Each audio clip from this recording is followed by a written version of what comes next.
সাগরদিঘিতে gas cylinder ফেটে বাড়িতে আগুন, আহত 10 জন। জানা যায় মঙ্গলবার সন্ধেয় সাগরদিঘির বেলসন্ডা এলাকায় একটি বাড়িতে গ্যাসের সিলিন্ডার ফেটে আগুন ধরে যায়। অগ্নিদগ্ধ হয় প্রায় 10 জন। আহতদের উদ্ধার করে সাগরদিঘি সুপার স্পেশালিটি হাসপাতালে নিয়ে যায় স্থানীয় বাসিন্দারা।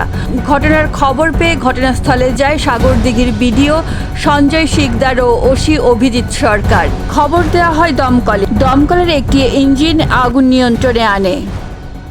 ওই আমার বৌমা পিত ওরা ঘরের ভেতরে মাছ নাকি মা যাই হোক করছিল, করতে করতে গরম করে শব্দ হল। আমাদের 10টা ছাগল জানেন, আমাদের পাশাপাশি চালা আছে বেটার ঘর আমাদের 10টা 12টা ছাগল সব পুড়ে আমাদের গেল, নষ্ট হয়ে গেল। বহালি আমাদের আগুন ধরে গেল। আমার মা রান্না করছিল আমার মা, আর আমার বাবা মানে ঘরে ছিল, আর আমার ছোট ভাই ঘরে ছিল, আর আমার ভাই ফোন করেছিল তাই আমি বাইরে ছিলাম, আর একটা পাশে বাড়ির কাকা এসেছিল, ও বাইরে ছিল। দিয়ে মা মানে রান্না করছিল, মাছ রান্না করছিল মা। দিয়ে রান্না করতে করতেই মানে হঠাৎ করে একটু শব্দ হলো, দিয়ে গ্যাসটাতে আগুন লাগলো অল্প।